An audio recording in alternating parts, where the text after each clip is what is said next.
What's up, guys? I haven't been, so much up on the YouTube or whatever, but I'm gonna give a quick walk around. I've done a lot of stuff since my last video. I mean, nothing too extravagant, just more or less cosmetic. Just trying to make the car look better than it is. I mean, from the last video, I got new rims. I had to.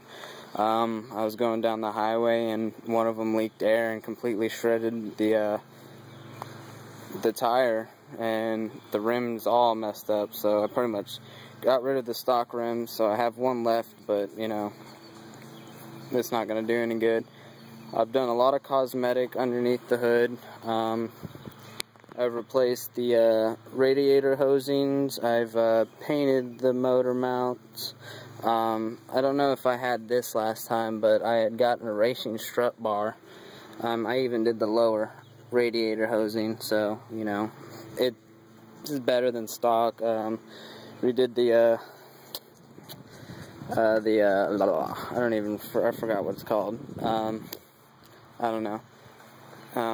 I redid this. I had this plasti dip, but I actually found a different kind of paint to use. The paint is actually a lot better than the plasti dip. I mean, yeah, it's permanent, whatever, but it has a better color to it.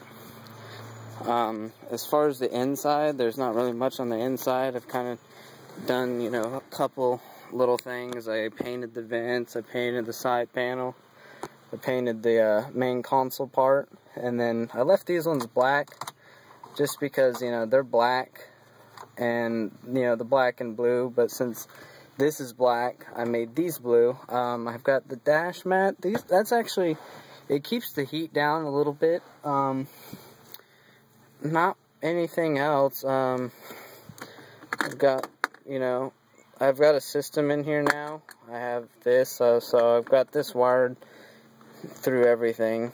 It was kind of a pain in the butt, but the good thing about these Eclipses is that you can just remove this bottom piece and feed all your wires through and go back there like that.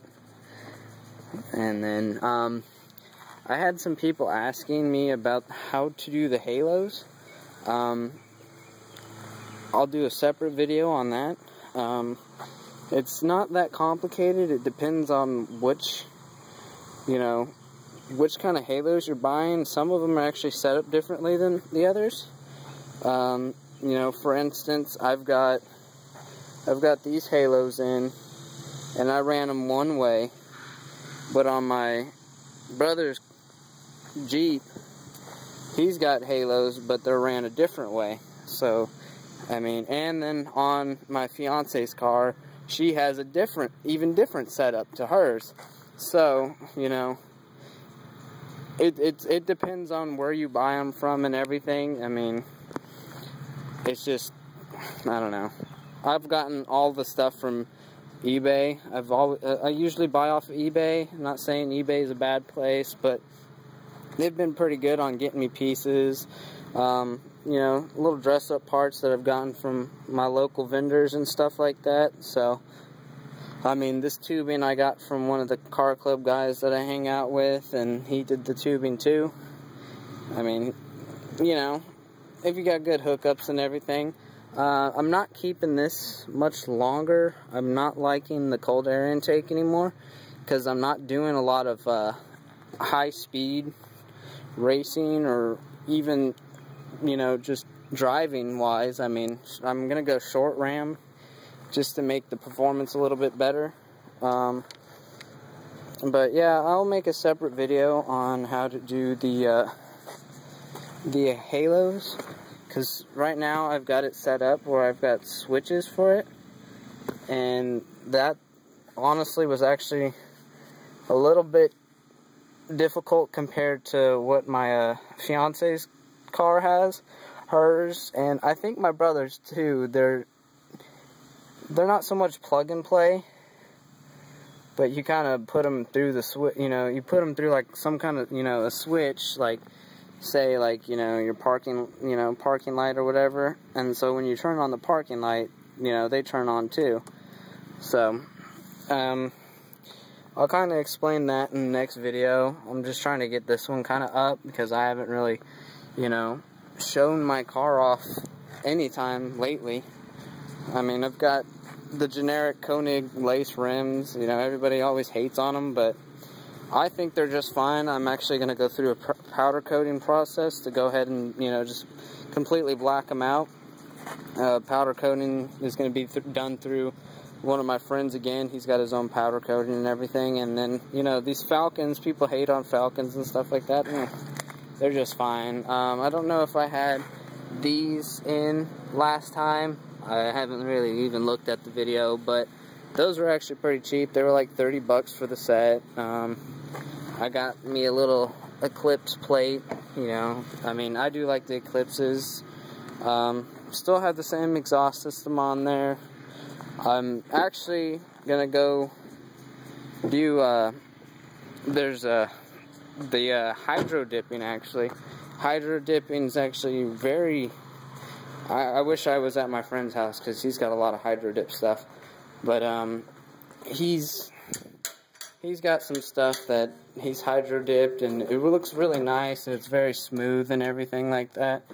But what I plan on doing is I have an extra spoiler sitting here that I'm going to hydro dip, and it's going to be carbon fiber. It's not going to be true carbon fiber, but the way, you know, the quality of it and everything, it just makes it so much, it just feels so smooth like it's actually paint. This is the stuff I've been using. It's Rust-Oleum Painter's Touch times 2 or 2X, whichever. I've got purple. I've got my blue. That's the blue that you saw in there. In my fiance's car, I did purple. I also do have black somewhere that I'm gonna do her.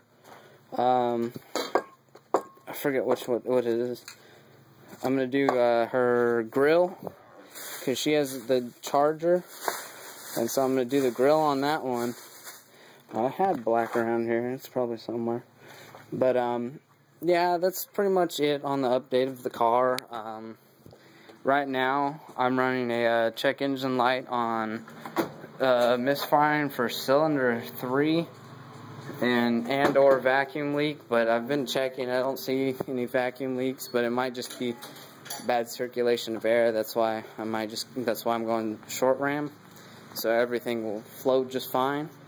But as far as the car, I mean, it's doing good. It's got like almost 130,000 miles on it, and it still picks up speed and everything. You know, it's a V6, and you know, hell. Oh, that's one thing I did. Whenever I went to change out the spark plugs, I mean, these ones are easy, but the other ones actually, you know, they're underneath here.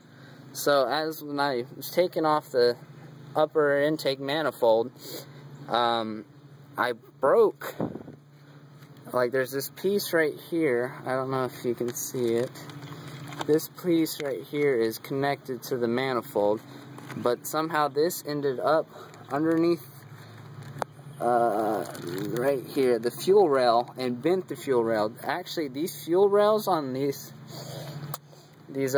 Mitsubishi Eclipse, the V6 at least that I know, that they're very fragile, and it really sucks because I didn't have my car for a week. I had to borrow one of my friend's Lancers just to get me by for the week.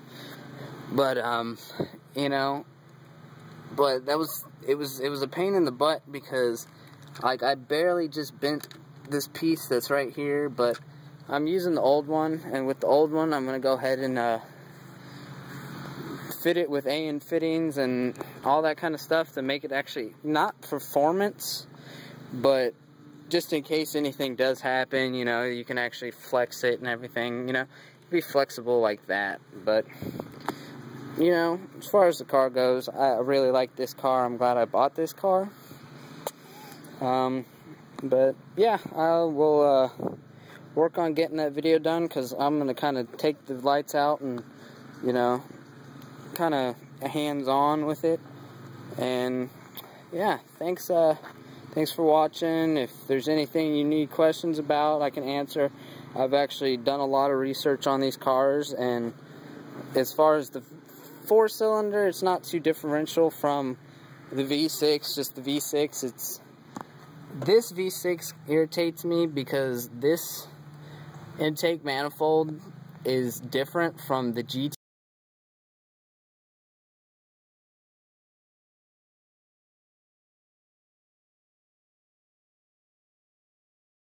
It's not different. It is different from the 4-cylinder throttle body, but I've seen people use the V6 throttle bodies in like different cars and such like that, so you know, it's actually a good throttle body. The transmission, it's alright, it's dying, you know, but that's just the way I drive, so it kind of, you know, it wanes, but it's all good.